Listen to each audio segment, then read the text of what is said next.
যুক্তরাষ্ট্র Iran Israel যুদ্ধের 40তম দিনে এসে যুদ্ধবিরতিকে বিজয় হিসেবে দেখছে যুক্তরাষ্ট্র। হোয়াইট হাউস বলেছে 14 দিনের এই যুদ্ধবিরতি সামরিক ও কূটনৈতিক অগ্রগতিরই প্রতিফলন। রোকসানা তারিন জানাচ্ছেন বিস্তারিত।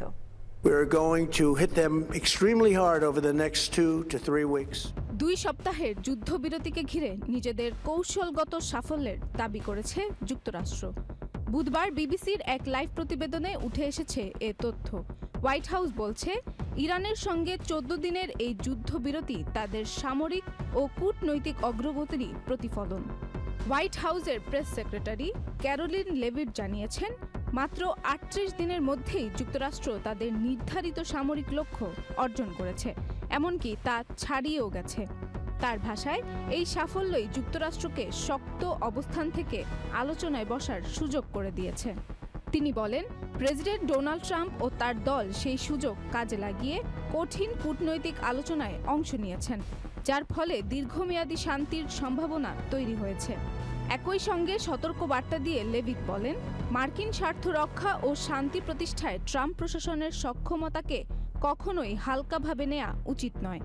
প্রেসিডেন্ট ডোনাল্ড ট্রাম্প জানিয়েছেন, যুদ্ধবিরতি তখনই কার্যকর হবে যখন ইরান আন্তর্জাতিক জাহাজগুলোকে সম্পূর্ণ ও নিরাপদভাবে চলাচলের জন্য হরমুজ প্রণালী খুলে দেবে। In Iran, while participating in Operation Epic Fury, where we're doing unbelievably well at a level that nobody's ever seen before. এই যুদ্ধবিরতি আলোচনায় মধ্যস্থতার ভূমিকা রেখেছেন পাকিস্তানের প্রধানমন্ত্রী শাহবাজ শরীফ।